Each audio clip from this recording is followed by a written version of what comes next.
मोहतरम हाजिरीन, आज पवित्र आशुरा काकतालीय भावे दिनटा शुक्रवार। मुहर्रमेर 10 तारीख आबार शुक्रवार एमन खूब कमই पाওয়া যায়। আগেও আপনাদেরকে বলেছি, আবারও স্মরণ করিয়ে দিচ্ছি যে পৃথিবী আল্লাহ পাক 6000 বছরে বানাইছেন, কিন্তু এর সূচনা হয়েছিল মুহররমের 10 তারিখ শুক্রবার। আবার পৃথিবী বানানো কমপ্লিট যেদিন হয়েছে সেদিনও ছিল মুহররমের 10 তারিখ শুক্রবার। আবার এই পৃথিবী যেদিন সমাপ্ত হবে, এই সমস্ত কিছু যখন সাঙ্গ হবে, সেই দিবসটিও থাকবে মুহররমের 10 তারিখ শুক্রবার।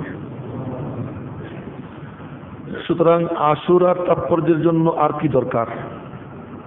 আর তো কোনো কিছুর দরকার নেই।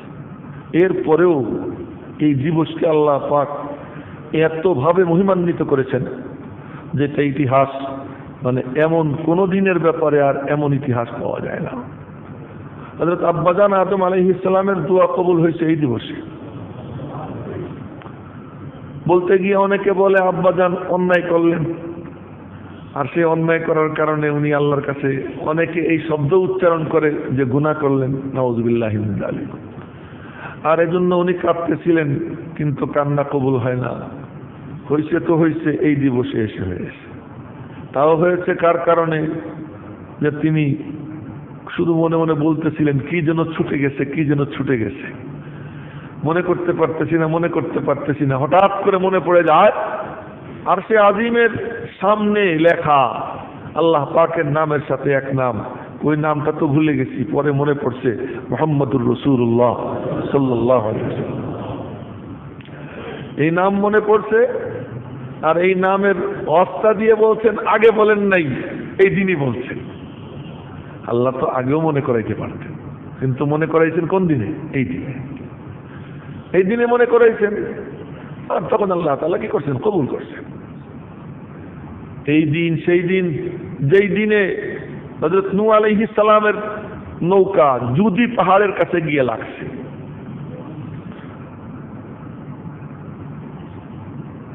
কোরআনে কারিমে জুদি পাহাড়ের নাম আছে। সূরা হুদ 12 পারা 5ম পৃষ্ঠার শেষ দিকে ওয়াস্তাওয়াত আলাল জুদি, এটা জুদি পাহাড়। এই পাহাড়ের কাছে গিয়ে ওনার নৌকা ভিড়ছে। এই দিবসটাও ছিল মুহররমের 10 তারিখ। এই মুহররমের 10 তারিখে হযরত মূসা আলাইহিস সালাতু ওয়াস সালামকে আল্লাহ তাআলা নাজাত দিয়েছেন। এই মুহররমের 10 তারিখে হযরত ইউনূস আলাইহিস সালামকে আল্লাহ পাক মাছের পেট থেকে বের করেছেন। সুতরাং এই দিন সমৃদ্ধ হওয়ার জন্য আর কি চাই? এমন ইতিহাসের আরো বড় বড় ঘটনার সাক্ষী এই দিবস। সুতরাং এই দিবস কতটা মহিমান্বিত হতে পারে সেটা আমরা নিজের বিবেককে জিজ্ঞাসা করলেই বুঝতে পারি এই দিবসটা কত দামি আল্লাহ তাআলার কাছে। তো ঘটনা হলো, অনেক বড় বড় নেতা আছে, এক একজন খুব টপ লেভেলের আন্তর্জাতিক পর্যায়ের নেতা, কিন্তু গ্রামের মানুষকে আকৃষ্ট করতে পারে না। গ্রামের মানুষের জন্য একজন লোকাল হিরো চাই। লোকাল হিরো যদি মাইক ধরে, দেখা যায় গ্রামের মানুষ সব কি হয়ে যায়? খুশি হয়ে যায় যে লোকাল হিরো কি করছে? মাইক ধরছে। যদি আমার নিজের ঘটনা, তবুও মনে পড়তেছে ওই জায়গায় বসা আছি। এখানে বসা থাকা অবস্থায় একবার এক সিরাতের মাহফিলের আয়োজন হইল এই মসজিদে।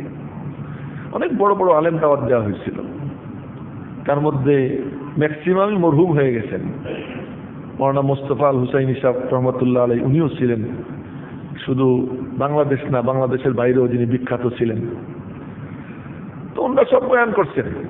আমার উস্তাদও ছিলেন, ওনারা বয়ান করছেন।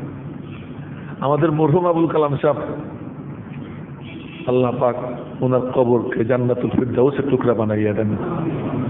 উনি ওইখান থেকে দাঁড়াইলেন, দাঁড়াই বলতেছে, হুজুর, আমরা ছোট মানুষ অনেক বড় বড় কথা শুনছি কিন্তু আমাদের তৃপ্তি লাগে নাই, আপনি একটু কিছু বলেন। আমি আপনাদের কাছের লোক, আমার কথা বুঝতে আপনার অভ্যস্ত হয়ে গেছে।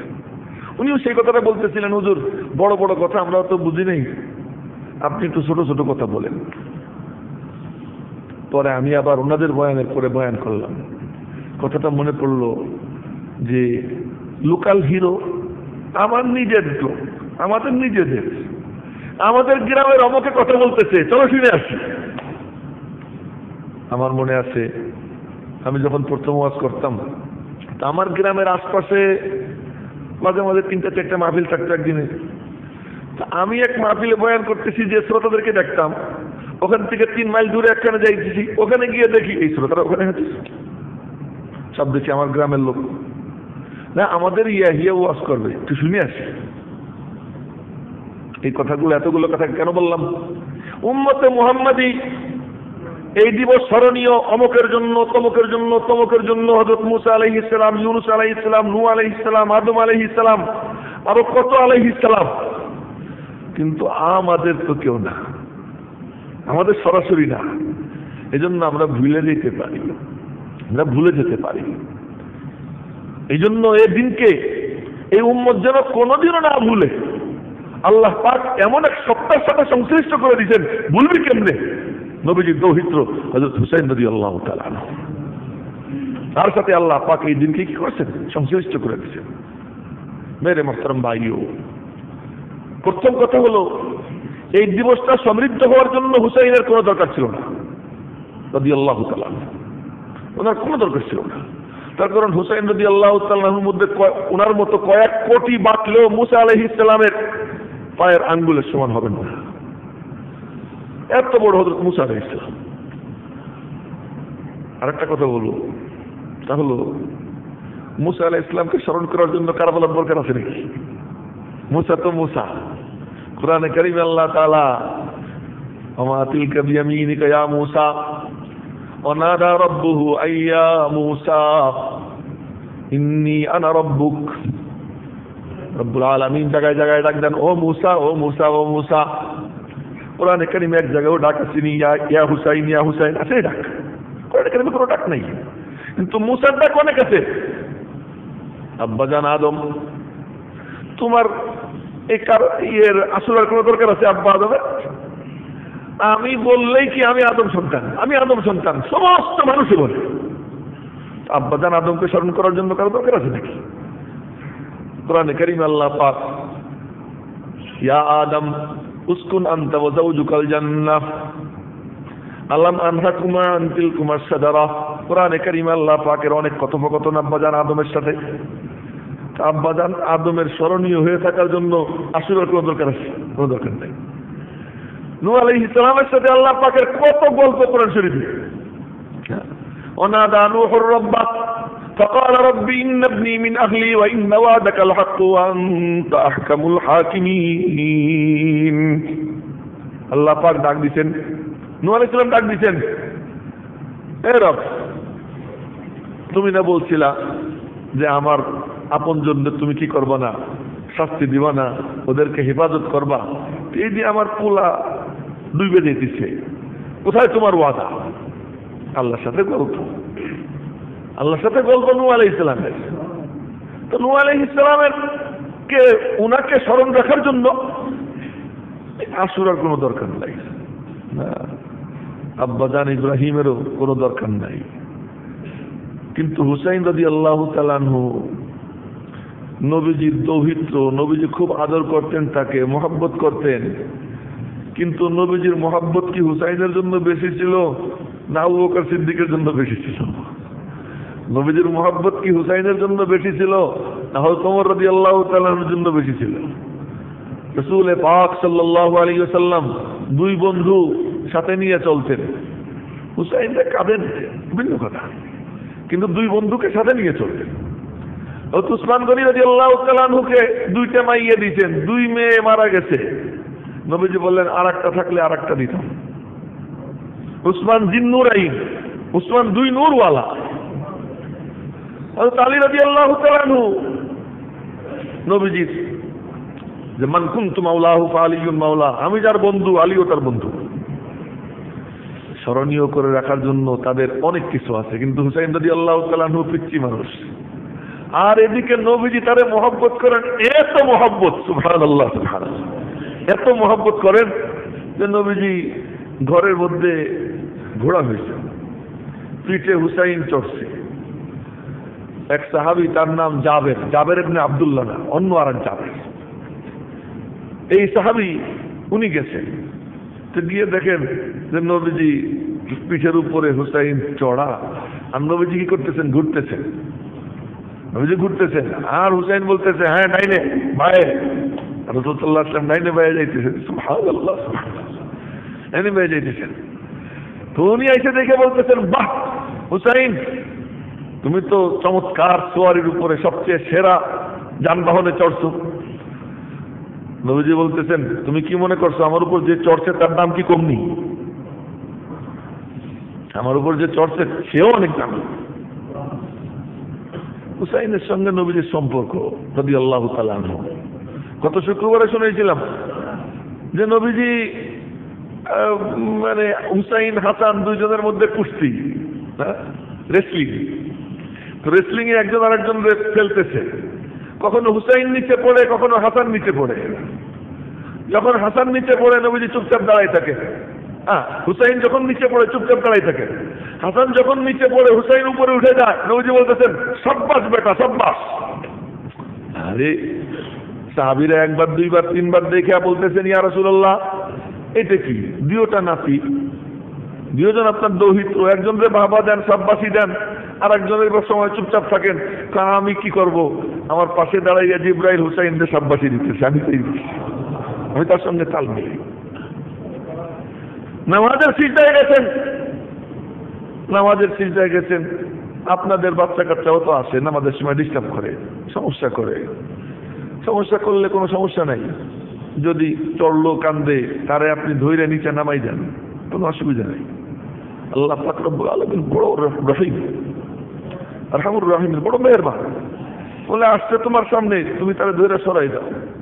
তুমি সিজদা দিতে যাবা আর নামাজ ছেড়ে দিয়ে বউরে গালাগাল শুরু করবা, এই বাচ্চা সামলাইতে পারো না, আমি নামাজ পড়তেছি। কত বড় মুসল্লি দেখছেন এই তামাশা, কত বড় মুসল্লি। বাচ্চা আসছে, বিবিরে ধমকানো শুরু করছে নামাজ ছেড়ে দিয়ে। আর নবীজি মিম্বারে খুতবা দিচ্ছেন, এখন দুই ভাই বড় বড় জুব্বা গায়ে দিয়ে আসতেছে, হাসান হুসেন দুইজন জুব্বা গায়ে দিয়ে আসতেছে। তো জুব্বায় পেঁচাই যায় আর পড়ে যায়, ছোট ছোট জুব্বায় পেঁচাই যায় পড়ে যায়। নবীজি খুতবা দিচ্ছেন তো মুসল্লিদের দিকে তাকাইয়া, কিন্তু এখন চোখ চলে গেছে ওইদিকে আসতেছে।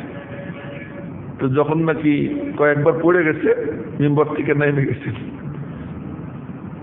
নাইমা দুইজনদের ধইরা নিজের কাছে আনছেন, মিম্বরের দুই পাশে বসাইছেন, দুইজন বসাইয়ে বলতেছেন সাদাকাল্লাহ, আল্লাহ সত্য বলেছে, ইন্নামা আমওয়ালুকুম ওয়া আওলাদুকুম ফিতনা, যে তোমাদের সম্পদ এবং তোমাদের সন্তান তোমাদের জন্য পরীক্ষা, এইটা কোনো ফিতনা। এটা আমি মিম্বরে ছিলাম, আমারে নামাই নিয়ে চলে গেল, আমারে নামাই নিল, তাদেরকে সামাল দিতে হলো আমাকে। তো এদের সাথে এমন সম্পর্ক, জনাবে মুহাম্মদুর রাসূলুল্লাহ সাল্লাল্লাহু আলাইহি ওয়াসাল্লাম আদর করতেন, দুইজনকে এত আদর করতেন। বলতেছেন আল্লাহুম্মা ইন্নী উহিব্বুহুমা ফাআহিব্বাহুমা, আল্লাহ আমি এই দুইজনকে মহব্বত করি, তুমিও ওদেরকে মহব্বত করো। ওয়া আহিব্বা মান ইউহিব্বুহুমা, এজন্য সোনালী কপাল এই উম্মতের, নবীজির দোয়া অব্যর্থ। দোয়া করছেন, যেটা কবুল করবেন না আল্লাহ এটা বলে দিচ্ছেন, এটা কবুল করবো না। আর বাকি দোয়া করলেই নবীজির কি হয়ে যেত, কবুল হয়ে যেত। শুধু একটা দোয়া করছিলেন যে আল্লাহ আমার উম্মতের মধ্যে এই পারস্পরিক দ্বন্দ্ব কলহ দিও না। আল্লাহ পাক বলছেন না, এই দোয়া কবুল করবো না, তোমার উম্মতের মধ্যে ফিতনা থাকবে, এই পারস্পরিক দ্বন্দ্ব কলহ এটা থাকবে। দ্বন্দ্ব কলহ এটাই উম্মতের সৌন্দর্য, মনে রাখবে। এই উম্মতের পারস্পরিক মতবিরোধ এটাই উম্মতের সৌন্দর্য। এই দিয়েই এই উম্মত টিকে আছে, কোরআন টিকে আছে, হাদিস টিকে আছে। যদি উম্মত সব একমত হইতে পারত হাদিস আর হাদিস থাকতো না, কোরআন আর কোরআন থাকতো না। যেমন নাকি ইনজিল বাইবেল হয়ে গেছে, তাওরাতের কোনো অস্তিত্ব নেই, জাবুরের কোনো অস্তিত্ব নেই, কিন্তু কোরআনে কারীমের একটা জের জবর, একটা নুকতা, সামান্য একটা অক্ষরের যে চিহ্ন আজও পর্যন্ত বদলাইতে পারে নাই, কিয়ামত পর্যন্ত বদলাইতে পারবেন। এটা হলো ইসলামের সৌন্দর্য। আল্লাহ পাক এটাই উম্মতের মধ্যে কি করছেন, রেখে দিচ্ছেন, যে তাদের মধ্যে কি থাকবে, পারস্পরিক এটা থাকবে। তো নবীজি কি দোয়া করছেন, আল্লাহ আমি ওদেরকে ভালোবাসি, তুমিও ভালোবাসো। এখন আপনারা বলেন হাসান হুসাইন কি আল্লাহ পাকের মাহবুব কি মাহবুব না? দোয়া করছেন কে? মুহাম্মদুর রাসূলুল্লাহ সাল্লাল্লাহু আলাইহি ওয়াসাল্লাম। এরপর একটু কি বলছেন, ওয়া আহিব্বা মান ইউহিব্বুহুমা, এবং তুমি ভালোবাসো তারে যে এদের দুইজনকে ভালোবাসবে। এখন এই হাদিসটা শোনার পরে আমি আপনি যদি হাসান হুসাইনকে ভালোবাসি, নবীজির দোয়া যদি কবুল হয়ে থাকে, আমারে আমার আল্লাহ ভালোবাসবে কি বাসবে না? সুতরাং আমি তো হাসান হুসাইনকে ভালোবাসবো কি কারণে? আল্লাহর ভালোবাসা পাওয়ার উসিলাটা। সুতরাং সেই মাহবুব সত্তা, তাদেরকে যেন আমরা ভুলে না যাই, বিশেষ করে হুসাইন রাদিয়াল্লাহু তাআলা আনহু, তার জন্য ভুলে না যায়। এই জন্য আল্লাহ পাক এই দিনের সাথে তাকে ব্র্যাকেট বন্দি করে দিয়েছে। এই দিবসটার সঙ্গে রব্বুল আলামিন তাকে ব্র্যাকেট বন্দি করে দিয়েছেন যে এই দিবস যখন আসবে তোরা আদমের নাম নিবি, নূহের নাম নিবি, ইব্রাহিমের নাম নিবি, মুসার নাম নিবি, ইউনুসের নাম নিবি, আলা নবিয়িনা ওয়া আলাইহিমুস সালাওয়াতু ওয়াত তাসলিমাত, তাদের নাম নিবি। তখন আমার নবীজির দৌহিত্র হুসাইনের নামটাও তোদের নেওয়া লাগবে। সুতরাং হুসাইন রাদিয়াল্লাহু তাআলা আনহু কি কারবালাকে সমৃদ্ধ করেছেন, না উনি কারবালার দ্বারা সমৃদ্ধ হয়েছেন? কারবালাকে উনি সমৃদ্ধ করেন নাই, উনি কারবালা এই দিবসের দ্বারা কি হয়েছেন? এই কারবালা বলতেছিলাম আশুরা, যে আশুরাকে উনি সমৃদ্ধ করেন নাই। আশুরাকে যদি উনি সমৃদ্ধ করতেন, তো নবীজি রোজা রাখতেন তো ওনার জন্মের আগে। নবীজি রোজা রাখছেন কবে? ওনার জন্মের আগে। সাহাবায়ে কেরাম রোজা রাখছেন ওনার জন্মের আগে। সুতরাং এই আশুরা এটা মহিমান্বিত আগের থেকেই। তবে হুসাইন রাদিয়াল্লাহু তাআলা আনহু এই দিবসের ব্যারিকেডের মধ্যে ঢুইকা নিজেকে মহিমান্বিত করে ফেলেছেন। এত বড় সোনালী কপাল যে এই ইতিহাস যখন নেওয়া হবে, পৃথিবীর সৃষ্টি শুরু, পৃথিবীর সৃষ্টির সমাপ্তি, পৃথিবী আবার যেদিন শেষ হবে সেই দিন, আদম আলাইহিস সালামের রূহ কবুলের দিন, এই সমস্ত আলোচনা করতে করতে এই দিবসে আর কি কি ঘটেছিল। হুসাইন রাদিয়াল্লাহু তাআলা আনহু কারবালা প্রান্তরে নিজের 17 জন জওয়ান সহ 2 বছরের শিশু সহ 72 জনের কল্লা, সাদাতের নবীজির বংশের 72 জনের কল্লা কাটা হয়েছে। আর তাদের ওই কল্লাগুলো তীরের উপরে, বর্ষার উপরে এরকম লটকাইয়ে দেওয়া হয়েছে এই দিবসে। হুসাইন রাদিয়াল্লাহু তাআলা আনহু এই দিবসে এই ঘটনা সংঘটিত হলো। ঘটনা কি মেরে মোহতারাম ভাইও, অনেকবার বলছি, খুব সংক্ষেপে বলি। ঘটনা কি? ঘটনা হলো রাসূল পাক সাল্লাল্লাহু আলাইহি ওয়াসাল্লাম, বলেন না সবাই সাল্লাল্লাহু আলাইহি ওয়াসাল্লাম, খানদানে নবুয়ত, নবুয়তের খানদান, নবুয়তের খানদানের। আচ্ছা, প্রেসিডেন্টের প্রধানমন্ত্রী হওয়ার দরকার আছে নাকি? প্রধানমন্ত্রীর কি সচিব হওয়ার দরকার আছে নাকি? তো খানদানে নবুয়ত, নবুয়তের বংশের সদস্য হযরত হুসাইন রাদিয়াল্লাহু তাআলা। তো নববী বংশের সদস্য হওয়ার পরে খেলাফতের তার কোনো দরকার নেই। খেলাফত অনেক নিচে, খেলাফত অনেক নিচে, নবুয়ত অনেক ঊর্ধ্বে। এমন চমৎকার বংশ যে নবীজি বলেন আল্লাহ পাক পুরো রুয়ে জমিনের দিকে তাকাইছেন, ধরা পৃষ্ঠের দিকে তাকাইছেন, তাকাইয়ে আরবদেরকে বাঁচছেন, আরবদেরকে বাইসে এরপরে পুরো আরবের সবার দিকে তাকাইছেন। এর থেকে কবিলায় মুজারকে বাইসে দিচ্ছেন, কবিলায় মুজারের দিকে আল্লাহ তাআলা তাকাইছেন।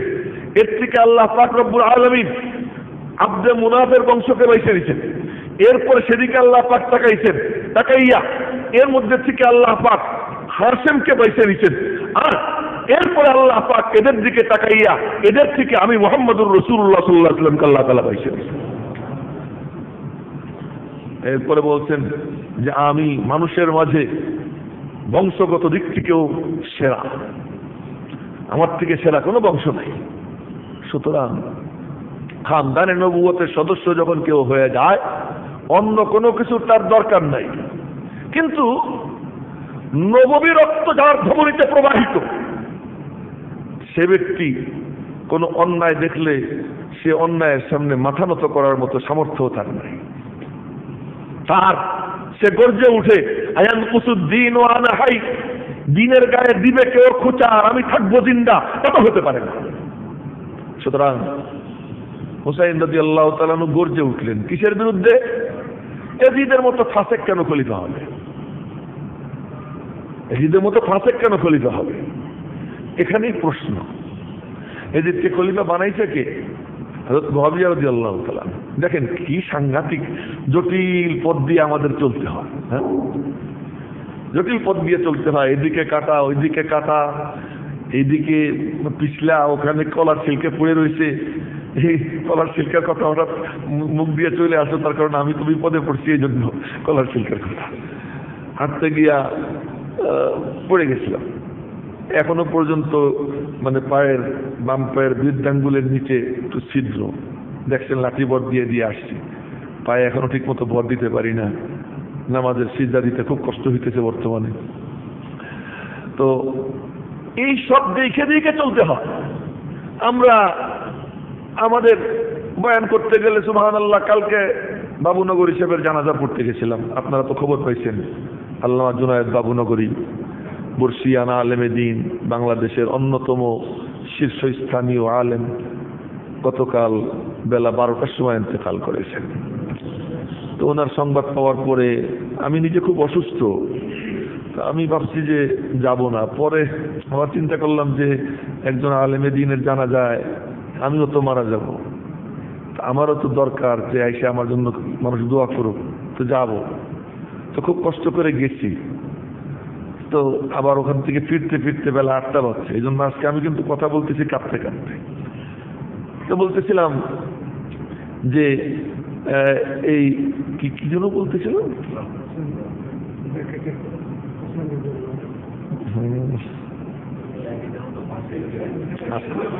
বুঝছি এখন মনে পড়ছে। তো বলতেছিলাম যে এই হুসাইন রাদিয়াল্লাহু তাআলা আনহুকে উনি গর্জে উঠলেন।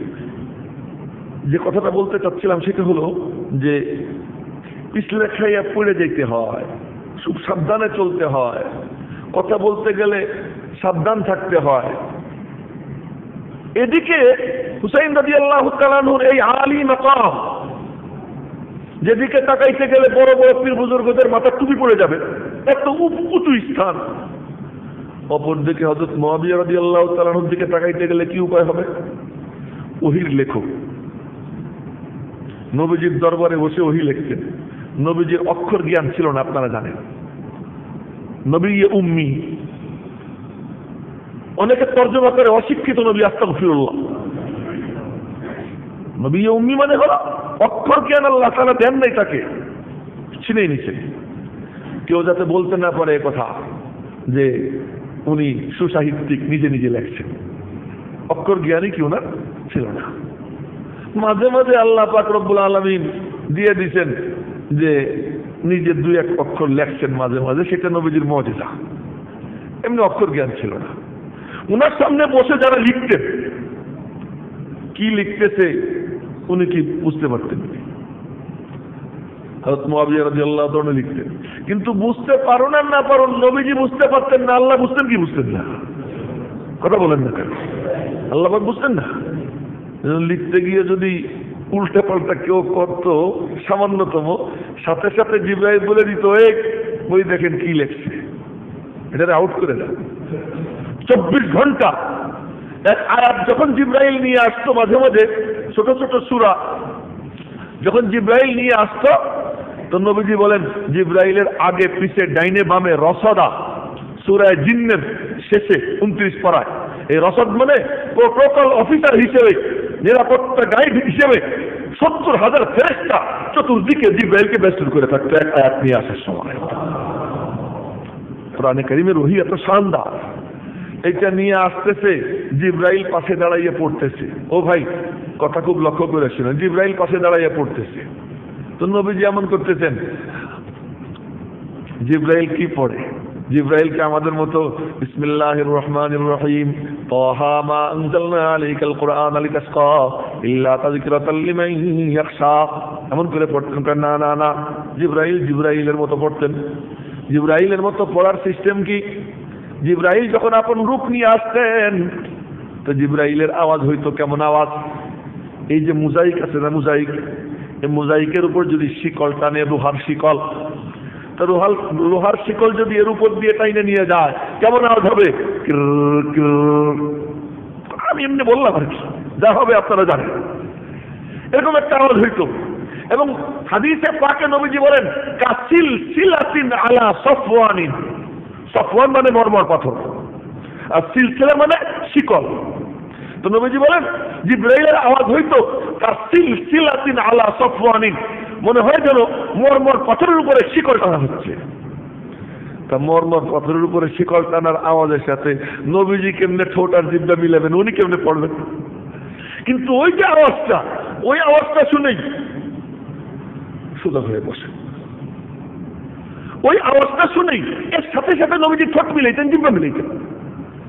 রব্বুল আলামিন ডাক দিছেন, মাহবুব, জি মালিক, কি করো? সুইটা যেন না যায়। কি করো? ভুলে যেন না যায়, ছুটে যেন না যায়, পুরোটা যেন আমার সিনার মধ্যে জমা হয়ে যায়। শব্দ বুঝতেছি না, অক্ষর বুঝতেছি না, কিন্তু সাথে সাথে তাল মিলে ঠোঁট জিহ্বা নাড়াই। এখন আপনারা চিন্তা করেন তো, যে মরমর পাথরের উপরে শিকল টানলে তার যে আওয়াজ, সেই আওয়াজের সাথে তাল মিলিয়ে ঠোঁট নাড়ানোটা কত কঠিন। ওই কঠিন কাজটা নবীজি করতেছিলেন। আল্লাহ পাক রব্বুল আলামিন এইটাই সাহাবী বলেন কানা ইউআলিজু মিনাত তানজিলি সিদ্দাতান, সিদ্দা মানে কাঠিন্য। নবীজি এই কোরআন যখন নাজিল, বুখারী শরীফের হাদিসের বাক্য শুনে এলাম, যখন নাজিল হইতো তো নবীজি এর থেকে নিজের উপরে খুব প্রেসার নিতেন। এই প্রেসার নিয়ে এরকম ভাবে ঠোঁট জিহ্বা নাড়াইতেন। আল্লাহ পাক ডাক দিতেন, মাহবুব, জি মালিক, এ কি করো? সুইটা যেন না যায়, ভুলে যেন না যায়, সব যেন আমার সিনায় সংরক্ষণ হয়ে যায়। আল্লাহ পাক বললেন, লা তুহাররিক, না, তোমার এই কষ্ট করার দরকার নেই, জিহ্বা নাড়াইও না। লিতাজালা বিহি, তাড়াহুড়া করে মুখস্থ করার জন্য জিহ্বা নাড়াইও না। ইন্না আলাইনা জামাহু, তোমার সিনায় জমা করে দেওয়ার দায়িত্ব আমার। ওয়া কুরআনাহু, এটাকে পড়িয়ে দেওয়ার দায়িত্ব আমার। ফাইদা ক্বরানাহু, যখন আমি পড়ি, সুবহানাল্লাহ, সুবহানাল্লাহ, যখন আমি পড়বো, ফাইদা ক্বরানাহু, যখন আমি পড়বো, ফাত্তাবি কুরআনা, তুমি চুপচাপ শোনো। তাফসীরের কিতাবে মুফাসসিররা লেখেন ফাইদা ক্বরানাহু, যখন আমি পড়ি। আল্লাহ কোথায় পড়ে? আল্লাহ আসছেন না জিবরাইল আসছে? কে আসছে? জিবরাইল আসছে। তো জিবরাইল এসে পড়তেছে, আল্লাহ পাক বলতেছেন যখন আমি পড়ি চুপচাপ শোনো। মুফাসসিররা ব্যাখ্যা করেন, তাফসীরে রুহুল মানি, তাফসীরে ইবনে কাসির, যত তাফসীরের কিতাব আছে, যদি কারো সামর্থ্য থাকে এটা 29 পারা সূরা কিয়ামা, সূরা কিয়ামা, এটা মাঝে মাঝে নামাজে আমরা পড়ি। তো ওর মধ্যে এই আয়াত, এখানে দেখবেন লেখা ফাইদা ক্বরানাহু, ব্র্যাকেটে লেখা বিলিসানি জিবরাইল, যখন আমি এটা তেলাওয়াত করব জিবরাইলের জবানে, তার মানে পড়তেছি আমি, বের হচ্ছে জিবরাইলের জবান দিয়া। জিবরাইলের জবানটা হলো কি? হর। তো রব্বুল আলামিন কি করতেছেন? তেলাওয়াত করতেছেন, নিজে তেলাওয়াত করতেছেন। আল্লাহ নবীজির কলবে জমা হইতেছে, এরপরে নবীজির জবান দিয়ে বের হইতেছে। আর ওই সময় ওখানে বসে বসে লিখবে, জিবরাইল পাশে দাঁড়ায় রয়েছেন, রব্বুল আলামিন চাইছে দেখতেছেন। আর সেই সময় লিখতে গিয়া 9-6 করবে, কল্পনা করা যায়? আর 9-6 করলে সে নবীজির দরবারে টিকতে পারে? হযরত মুআবিয়া রাদিয়াল্লাহু তাআলা আনহু, ওই যারা সীমিত কয়েকজন লেখতেন তার মধ্যে অন্যতম একজন ছিলেন কে? হযরত মুআবিয়া রাদিয়াল্লাহু তাআলা। সেই মুআবিয়া রাদিয়াল্লাহু তাআলা আনহু কাতিবে ওহী, তার এখানে ফিটা কি ব্রিগেডিয়ার জেনারেল, সুবহানাল্লাহ, জেনারেল, লেফটেন্যান্ট কর্নেল, সাহাবায়ে কেরামের মধ্যেও তো গ্রেড আছে। কি আছে? গ্রেড। নবীজি এক এক দলকে এক এক দিচ্ছেন, ফিতা দিচ্ছেন, এক একজনকে এক একটা ফিতা লাগাই দিচ্ছেন। এমনি সকলের ফিতা নবীজির সাহাবী, এটা সকলের এই ই লাগানো আছে তকমা, কিন্তু এর মধ্যেও কি তারতম্য আছে। সেখানে হযরত মুআবিয়া রাদিয়াল্লাহু তাআলা আনহু টপ লেভেলের যারা, তাদের মধ্যে অন্যতম হযরত মুআবিয়া রাদিয়াল্লাহু তাআলা আনহু, এবং যার জন্য নবীজি আলাদা দোয়া করছেন। সেই দোয়াটা কি? আল্লাহুম্মা জাআলহু হাদিয়াম মাহদিয়া। আবার নবীজির কেমন আত্মীয় হযরত মুআবিয়া তা জানেন আপনারা? নবীজির শ্যালক। হযরত মুআবিয়া রাদিয়াল্লাহু আনহু নবীজির কি শ্যালক। হযরত মুআবিয়ার আপন বোন উম্মে হাবিবা বিনতে আবি সুফিয়ান, এই উম্মে হাবিবা নবীজির স্ত্রী, আর তার আপন ভাই হযরত মুআবিয়া রাদিয়াল্লাহু তাআলা আনহু তো নবীজির শ্যালক। আবার কাতেবে ওহী, তার জন্য উপরন্ত নবীজি দোয়া করছেন। কি দোয়া? আল্লাহুম্মা জাআলহু হাদিয়াম মাহদিয়া। আল্লাহ, তুমি মুআবিয়াকে হাদি বানাও, মাহদি বানাও। হাদি মানে হেদায়েতকারী, পথ প্রদর্শক। মাহদি মানে হেদায়েতের পথের পথিক। আল্লাহ, তুমি তাকে হাদি বানাও, মাহদি বানাও। এইদিকে হযরত মুআবিয়া রাদিয়াল্লাহু আনহু কেমন আলী মাকাম ওয়ালা, অপরদিকে হুসাইন রাদিয়াল্লাহু তাআলা আনহু কি শানদার, সুবহানাল্লাহ। কাসাইয়্যিদা শাবাবি আহলিল জান্নাহ আল হাসান ওয়াল হুসাইন, যে জান্নাতের যুবকদের সর্দার হাসান আর হুসাইন, এই শানওয়ালা হুসাইন, ওই শানওয়ালা মুআবিয়া এখন হলো হযরত মুআবিয়ার ছেলে এজিদ খলিফা। বানাইছে কে? হযরত মুআবিয়া রাদিয়াল্লাহু তাআলা আনহু। যাবো কোন দিক? যদি আমি হুসাইনের ভালোবাসায় কত কত হয়ে জুবান ছেড়ে দেই বেলাগাম, হযরত মুআবিয়া রাদিয়াল্লাহু আনহুর উপর আক্রমণ হবে। আবার যদি, এই তো গত পরশুদিন আমার কাছে একজন লিঙ্ক পাঠাইছে, হুজুর দেখেন কি বলে, এক বক্তার ই পাঠাইছে যে এজিদের প্রশংসায় গত গত হইয়া এজিদের প্রশংসা করতেছে। তো এদিকে গেলে এজিদের প্রশংসা করলে হুসাইন রাদিয়াল্লাহু তাআলা আনহুর গায়ে আঘাত লাগে, ওদিকে হুসাইন রাদিয়াল্লাহু তাআলা আনহুর প্রশংসা করতে গিয়া, তাকে উপরে উঠাইতে গিয়া যদি এজিদরে আমি বেশি উল্টে পাল্টা বলি, সীমা লঙ্ঘন করি, সেটা গিয়ে তো হযরত মুআবিয়ার উপরে পড়ে। হযরত মুআবিয়াকেও বাঁচাইতে হবে, হুসাইন রাদিয়াল্লাহু তাআলা আনহুর মাকামও উপরে রাখতে হবে, মাঝখান দিয়ে আমাকে চলতে হবে, মাঝখান দিয়ে আমাকে চলতে হবে। এক্ষেত্রে একটা সাদা সিধা কথা বলতেছি, আপনারা মনে রাখবেন এই কথা, যে নবীজির এক সাহাবী হযরত মুআয ইবনে জাবাল রাদিয়াল্লাহু তাআলা আনহু, বিশেষ বিশেষ পদকপ্রাপ্ত সাহাবী যারা, তার মধ্যে একজন হযরত মুআয ইবনে জাবাল, বিশেষ পদক যারা পাইছেন মনে রাখবেন। হযরত উসমান গনির পদক আহইয়াহুম, এই উম্মতের সবচেয়ে লজ্জাশীল ব্যক্তি হযরত উসমান রাদিয়াল্লাহু তাআলা। নবীজি বসে রয়েছেন, তো এই হাতুর উপর একটা ফোড়া, এখানে একটু ই হয়েছে, তো এখানে ওষুধ লাগাইতেছেন। হযরত আবু বকর সিদ্দিক গেছেন, সালাম দিয়েছেন, আসসালামু আলাইকুম ইয়া রাসূলুল্লাহ, আদখুল, আসতে পারি? আসো। হাঁটু ওইভাবে রয়েছে, শ্বশুর পিতৃতুল্য, জামাইয়ের এখানে সমস্যা, তো উনি গেছেন। একটু পরে হযরত ওমর রাদিয়াল্লাহু আনহু সালাম দিয়েছেন, আসসালামু আলাইকুম ইয়া রাসূলুল্লাহ, আদখুল, আসতে পারি? নবীজি বললেন আসো। নবীজি ওইভাবেই রয়েছে, কোনো পরিবর্তন নাই। কিছুক্ষণ পরে হযরত উসমানের সালাম, আসসালামু আলাইকুম ইয়া রাসূলুল্লাহ, আদখুল, আসতে পারি? নবীজি কাপড় চোপড় টাইনা টুইনা একেবারে পরিপাটি হইয়া, উসমান আসো। উসমান ঢুকছেন, সাক্ষাৎ সাক্ষাৎ করে বের হয়ে চলে গেছেন। আশপাশের যারা ছিল তারা বলতেছে, ইয়া রাসূলুল্লাহ, আবু বকরের কোনো পাত্তা দিলেন না, ওমরের কোনো পাত্তা দিলেন না, উসমানের কথা শুনে, আওয়াজ শুনেই একেবারে আপনি পরিপাটি হয়ে গেলেন। নবীজি বললেন, লা আস্তাহি মান তাস্তাহি মিনহুল মালায়েকা, যারে দেখলে ফেরেশতারা লজ্জা পায়, আমি কি তারে দেখলে লজ্জা পাবো না? তারে দেখলে ফেরেশতারা লজ্জা পাবে, লজ্জা পাবো না তাকে দেখি? হযরত উসমানের এইরকম, এইটাকে বলে ইসমে তাফজিলের সিগা, মনে রেখেন।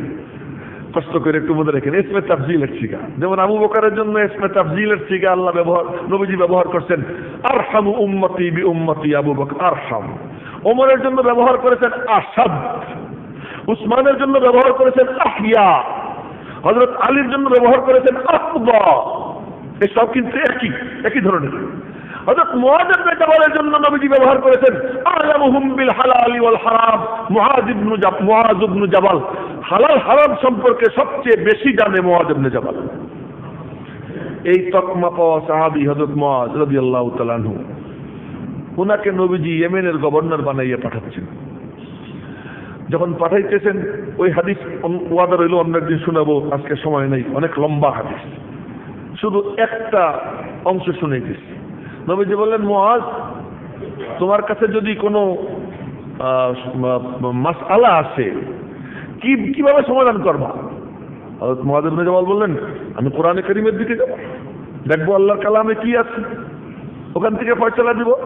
নবীজি বললেন, যদি কোরআনে কারীমে না পাও তো আমি আপনার থেকে যা শুনছি, আপনার হাদিস সুন্নাত এর দিকে যাব, এ দিয়ে ফয়সালা দিব। তাতেও যদি না পাও, হযরত মুআয ইবনে জাবাল বললেন, আজতাহিদু বিরাই, আমি কোরআন হাদিস সামনে নিয়ে আমার মস্তিষ্কের উপরে প্রেসার দিব, আমি গবেষণা করব, ওই গবেষণার থেকে আমার মস্তিষ্কে যা আসে তাই দিয়ে ফয়সালা দিব। নবীজি বললেন, আলহামদুলিল্লাহ, আলহামদুলিল্লাহ। এই যে ইজতিহাদের জন্ম হইল, এই যে ইজতিহাদ এখান থেকে কি নিল, জন্ম নিল। আজতাহিদু বিরাই, আমি আমার মত কোরআন হাদিসের দৃষ্টিকোণ থেকে আমার মত দিয়ে ফয়সালা দেব। নবীজি বললেন, আলহামদুলিল্লাহিল্লাযী ওয়াফাকা রাসূলা রাসূলিহি বিমা ইয়ারদা বিহি রাসূলুহু। আল্লাহ পাকের শুকর যে আল্লাহ তাআলা তার রাসূলের রাসূলকে তৌফিক দিয়েছেন এমন ফয়সালা করার, যে ফয়সালার উপরে আমি তার রাসূল সন্তুষ্ট আছি। এটা হলো ইজতিহাদ। এই ইজতিহাদের ব্যাপারে সমস্ত উম্মতের ফয়সালা, এইটা কিন্তু খুব একটা মৌলিক আলোচনা যাচ্ছে, মনে রাখেন যে ইজতিহাদের ব্যাপারে সমস্ত উম্মতের ফয়সালা। আল মুজতাহিদু ইউখতিউ ওয়া ইউসিবু। ইজতিহাদ করতে গিয়ে মুজতাহিদ যে গবেষক, যে এই গবেষক সঠিকও করতে পারেন, বেঠিকও করতে পারেন। যদি সঠিক হয়, ফাইন আসাবা ফালাহু আজরান, যদি সঠিক হয় তাহলে সে ডবল সওয়াব পাবে, আর যদি বেঠিক হয় তাহলে তার আমলনামায় একটা সওয়াব হবে। কেন? সে তো রাস্তা দিয়ে হাঁটছে। ও ভাই, কোন ডাক্তার সে যদি মেডিকেল থেকে সার্টিফিকেট নিয়ে সার্টিফিকেট কমপ্লিট করে এরপরে ডাক্তারি করতে গিয়ে ভুল কইরা রোগী মাইরা ফেলায়, এজন্য কি তার বেতন বন্ধ হয়ে যায়? কেন? সে সার্টিফিকেট দেয়, কিন্তু সার্টিফিকেট ছাড়া যদি কেউ একটা চেম্বার নিয়ে বসে, সিঁড়ি ঘরে যেতে হয়। কেউ যদি রাস্তায় হাঁটে, তরিকায় হাঁটে, ভুলও যদি করে, তো নবীজি বলেন তার আমল নামায় আল্লাহ পাক সওয়াব দান করে দেবেন। এখন মুজতাহিদ যদি ইজতিহাদ করে, ইজতিহাদের মধ্যে যদি ভুল করে, সে সওয়াব পায়। এখন শোনেন কি বলতেছি। হযরত মুআবিয়া রাদিয়াল্লাহু তাআলা আনহু মুজতাহিদ, ইজতিহাদ করছেন। সে ইজতিহাদ দিয়ে তিনি ফয়সালা করছেন ইয়াজিদকে খলিফা বানানো দরকার, ওনার ইজতিহাদে বলছে। কিন্তু আখতা, উনি ভুল করে ফেলেছেন। বাস, সরাসরি কথা। ইজতিহাদ করছেন, ইজতিহাদে উনি কি করে ফেলেছেন? ভুল করে ফেলেছেন। ভুল করছেন, এখন কি হবে? সব একটা পাবেন, ডবল পাবেন না। কিন্তু গুনাহ না হয় নাই, কি হয় নাই? গুনাহ হয় নাই। উনি তো আলিমুল গায়ব না, উনি জানেন না এদিনের মনের মধ্যে কি আছে। সন্তান ওনার ঠিক, কিন্তু সে ভবিষ্যতে কি করবে সম্পর্কে ওনার জানা নাই। উনি দেখছেন তার বিচক্ষণতা আছে, দূরদর্শিতা আছে, রাজনৈতিক মেধা আছে, এবং দেশের অখণ্ডত্ব, মুসলিম সাম্রাজ্যের অখণ্ডত্ব রক্ষার জন্য সে উপযুক্ত। সিরিয়ার লোকজন বনু উমাইয়ার ভক্ত। আপনারা দেখবেন এক একটা রাজনৈতিক দলের খানদান আছে। ভারতে গান্ধী পরিবার ছাড়া কংগ্রেস চলেই না, কিন্তু দেয়ার ব্যাটারি সব এগুলো বর্তমানে আছে। এগুলো কোনো ব্যাটারি নেই, এই ব্যাটারি ছাড়া খালি সৌন্দর্য দিয়ে কি সারা দেশ কভার করা যায়। ইন্দিরা গান্ধী সুন্দর ছিল, কিন্তু মেধাও ছিল, কিন্তু তাই বলে তার নাতিনও তাই হবে, এটা তো জরুরি না। এখন সব পাপ্পু হয়ে গেছে। সব বয়ে গেছে। কিন্তু ওই পরিবারের কেউ ছাড়া কংগ্রেস চলে না। সিরিয়ার অবস্থাটা এমন ছিল মুসলিম সাম্রাজ্যের যে এটা হলো কেন্দ্র, এখানকার লোকজন সব বনু উমাইয়ার ভক্ত, আর ওই বনু উমাইয়ার সদস্য এজিদ। এজিদ ছাড়া যদি অন্য কাউকে দিতেন হয়তো মুআবিয়া রাদিয়াল্লাহু আনহু মনে হয়েছিল তাহলে ফিতনা দেখা দিবে। এর বিস্তারিত আলোচনায় যাব না, শুধু এতটুকু উনি চিন্তা করছিলেন ভালো হয়ে গেছে খারাপ, কিন্তু উনি স্বজনপ্রীতি করে নিজের ছেলেকে উনি এই পদে বসাইছেন। মুসলমানদের স্বার্থ দেখেন নাই, ইসলামের স্বার্থ দেখেন নাই, দ্বীনের স্বার্থ দেখেন নাই, কোরআনের স্বার্থ দেখেন নাই। এই কথা যদি বলা হয় তাহলে নবীজির উপরে হামলা হয়, এই কথা যদি বলা হয় তো কোরআনের উপরে হামলা হয়, এই কথা যদি বলা হয় তো আল্লাহ পাকের উপর হামলা হয়। সুতরাং আমাদের পরিষ্কার কথা, হযরত মুআবিয়া রাদিয়াল্লাহু তাআলা আনহু ইজতিহাদ করে সিদ্ধান্ত নিয়েছেন, ভুল করে ফেলেছেন, ওনার ভুল হয়ে গেছে। এখন বাকি কি সেটা ইনশাআল্লাহ আগামী শুক্রবারে বলবো। ঠিক এখান থেকে ইনশাআল্লাহ যদি আল্লাহ হায়াতে বাঁচিয়ে রাখেন আগামী শুক্রবারে বলবো। আপনারা দান বাক্স চালাই যাবেন।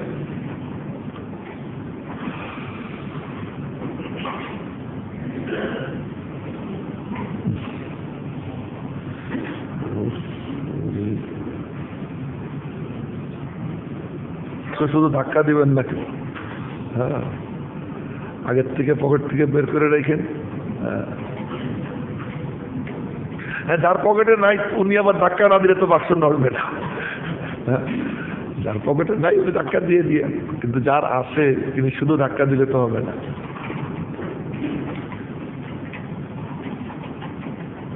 কি মজা না, আল্লাহ পাক তার দিন এইভাবে টিকিয়ে রাখছে। এই উম্মত তাদের মাথার ঘাম পায়ে ফেলানো পয়সা, কত কষ্টের পয়সা, তাই দিয়া মসজিদ মাদ্রাসা জিন্দা রাখে, কোরআন সুন্নাহকে জিন্দা রাখে। এই জন্য এই জাতিকে ধ্বংস করার সামর্থ্য পৃথিবীর কোনো জাতির নাই, কোনো জাতির নাই।